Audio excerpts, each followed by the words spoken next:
বর্বরচিত হামলা হয়েছে। এই হামলার বিরুদ্ধে ইন্ডিয়ান সেকুলার ফ্রন্ট প্রতিবাদ জানিয়ে আজকে কলকাতায় একটি চিৎকার মিছিল ডেকেছে। সন্ত্রাসীদের বিরুদ্ধে সমস্ত মানুষ বারবার সন্ত্রাসী হামলা হচ্ছে কেন? কেন্দ্রমন্ত্রী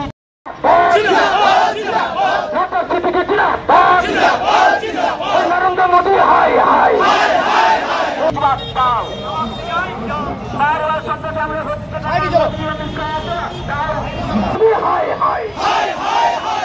নাগরিক হত্যা হলো কেন? কেন্দ্র সরকার জবাব দাও। এই মিছিল থেকে আমাদের দাবি উঠছে এই হামলাকে প্রতিহত করতে হবে। ভারতবর্ষের মতো পবিত্র জমিনে এই শান্তির মাটিতে কোন রকম সন্ত্রাসবাদের জায়গা নয়। যারা এই সন্ত্রাসবাদের সাথে যুক্ত, যে বা যারা এদেরকে সহযোগিতা করছে, প্রত্যেককে 6 মাসের মধ্যে বিচার করে দিল্লির ইন্ডিয়া গেটের সামনে তাদেরকে ফাঁসিতে ঝোলাতে হবে। তবে একটা তদন্ত কমিটি গঠন করার দাবি উঠছে আমাদের পার্টির পক্ষ থেকে। এটা কি দেশের প্রধানমন্ত্রী, দেশের স্বরাষ্ট্রমন্ত্রী, দিল্লির মুখ্যমন্ত্রী যেহেতু দিল্লিতে ঘটনা ঘটেছেন, এদিকে একদিকে লোকসভার বিরোধী দল নেতা রাহুল গান্ধীজি, রাজ্যসভার বিরোধী নেতা থেকে শুরু করে সর্বভারতে যে সমস্ত রাজনৈতিক দলগুলো আছে তাদের প্রতিনিধি রেখে এবং যে সমস্ত এজেন্সি গুলো আছে আমাদের দেশের ন্যাশনাল লেভেলে, সেই এজেন্সির যারা টপ বস আছেন তাদেরকে, টপ চেয়ারা যারা আছেন তাদেরকে রেখে এবং সুপ্রিম কোর্টের বিচারপতিদেরকে দিয়ে একটা তদন্ত কমিটি গঠন করা হোক। যার ডেডলাইন হোক 6 মাস।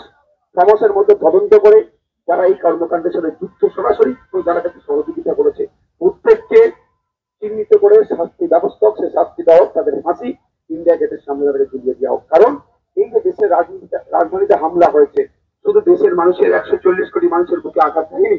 এই হামলাটা কি হয়েছে? এই হামলাটা বিশ্বের দরবারে আমাদের মাথা হেঁট হয়ে গেছে।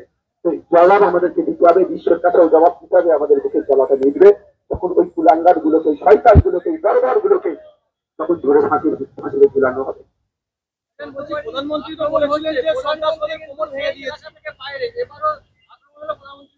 আমাদের প্রতি আমরা লজ্জিত, আমরা 140 কোটি মানুষ দেশে লজ্জিত যে আমরা এমন একটা প্রধানমন্ত্রীকে পেয়েছি। একদিকে আমার ভাই, আমার বোন, আমার পরিবারের লাশ নিয়ে আমরা কান্না করছি, অন্যদিকে দেশের প্রধানমন্ত্রী নেপালে চলে যাচ্ছে গিয়ে জন্মদিন উদযাপন করছে। এই ধরনের প্রধানমন্ত্রী মানে ইতিপূর্বে দেশ দেখেনি।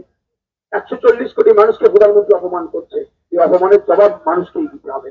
আর প্রধানমন্ত্রী বলেছিলেন সন্ত্রাসবাদের কোমর ভেঙে দিয়েছে। কেন্দ্রের বিজেপি সরকার 2014 সালের আগে থেকে শুরু করে আজকে পর্যন্ত যে কটা কাজ কোথাও প্রতিশ্রুতি দিয়েছে একটা পূরণ করতে পেরেছে, সবটাকেই ব্যর্থ। বলেছিল নোটবন্দির জন্য, নোটবন্দির ফলে যারা সন্ত্রাসী কার্যকলাপের সাথে যুক্ত তাদের কোমর ভাঙিয়ে দেবো। কি হলো? পুলওয়ামাতে অ্যাটাক হয়েছে। তারপরে কি হয়েছে? একাধিক বিভিন্ন আপনার দিল্লি, এই ধরনের ঘটনা বেড়েই চলেছে। তো এই সন্ত্রাসীদের কোমর ভাঙবে এই কথা শুনি, সন্ত্রাসবাদ মুক্ত এই কথা শুনে 700-র উপরে নাগরিক কিন্তু আমরা দেশে তাদের জীবন চলে গিয়েছিল শুধু ওই টাকা চেঞ্জ করার জন্য। আজকে ব্যর্থ প্রধানমন্ত্রী ব্যর্থতার দায়টাকে নিতে হবে, চালিয়ে বেড়ালে হবে না। এই তদন্ত করতে হবে, তদন্ত করে সত্য উন্মোচন করতে হবে। 1 বছরে 2টো সন্ত্রাসবাদী হামলার শিকার হলো ভারত, তাহলে প্রশ্ন তো থাকছে, তাদের দায়িত্ব দেওয়া আছে, মোটা অঙ্কের মাইনে দিয়ে তাদেরকে রাখা হচ্ছে, জনগণের ট্যাক্সের টাকা নিয়ে তাদেরকে দেওয়া হচ্ছে, তাহলে তারা কি করছে? প্রশ্ন থাকছে। সেন্ট্রাল আইবি থেকে শুরু করে র থেকে শুরু করে বিভিন্ন যে এজেন্সি আছে, এনআইএ থেকে শুরু করে তাদের কার্যকলাপ নিয়ে প্রশ্ন উঠে যাবে। আমি সেগুলোকে প্রশ্ন তুলবো না। আমি চাই এই জঙ্গি কার্যকলাপ আর কারা কোনো করছেন এই সন্ত্রাসবাদী হামলাকে ঘিরে একটা বৈদিকীকরণ তৈরি করার চেষ্টা করছে। এটা দেখলে বারবার বিজেপি ব্যর্থতাকে সুকৌশলে তাদের সফলতা করে নেয়। বিজেপির অন্যায়কে সুকৌশলে মিডিয়ার একটা অংশকে কাজে লাগিয়ে তারা তাদের এটা সফলতা হিসাবে দেখায়। বৈদিকীকরণ তাদের হিন্দুত্বের একটা ব্যবস্থা করছে। ফেলিওর হয়েছে ইন্টেলিজেন্স, ফেলিওর হয়েছে গোয়েন্দা বিভাগ, সন্ত্রাসবাদ হামলাকে আটকাতে পারেনি। এখন ওই ব্যর্থতা ঢাকা দেওয়ার জন্য হিন্দু মুসলমানের খেলা খেলতে শুরু করে। ওই ব্যর্থতাকে ঢাকা দেওয়ার জন্য তারা তাদের মতো ভাবে এটাকে ইউজ করছে। তবে আমি একটা কথা বলবো, দেশের মানুষকে ঐক্যবদ্ধ হতে হবে। যে কোন ধরনের সন্ত্রাসবাদের বিরুদ্ধে দেশের মানুষকে ঐক্যবদ্ধ হয়ে লড়াই করতে হবে।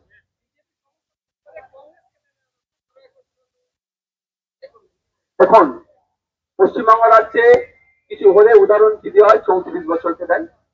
আর বিজেপি তৃণমূল কংগ্রেস ফেলিওর হচ্ছে, 34 বছরের গল্প শোনাচ্ছে।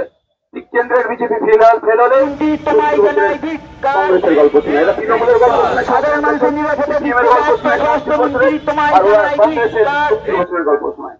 কতদিন চলবে? 11 বছর হয়ে গেছে, এখনো যদি না নাবালক থেকে সাবালক হতে পারে তাহলে দায়িত্ব ছেড়ে দেওয়া দরকার। আর পশ্চিমবাংলার 14 বছর হয়ে গেছে, সেই নাবালকদের মতো কথা যদি এখনো বলতে থাকে ওর জন্য এটা হচ্ছে, তাহলে 14 বছর টাইমটা কম নয়?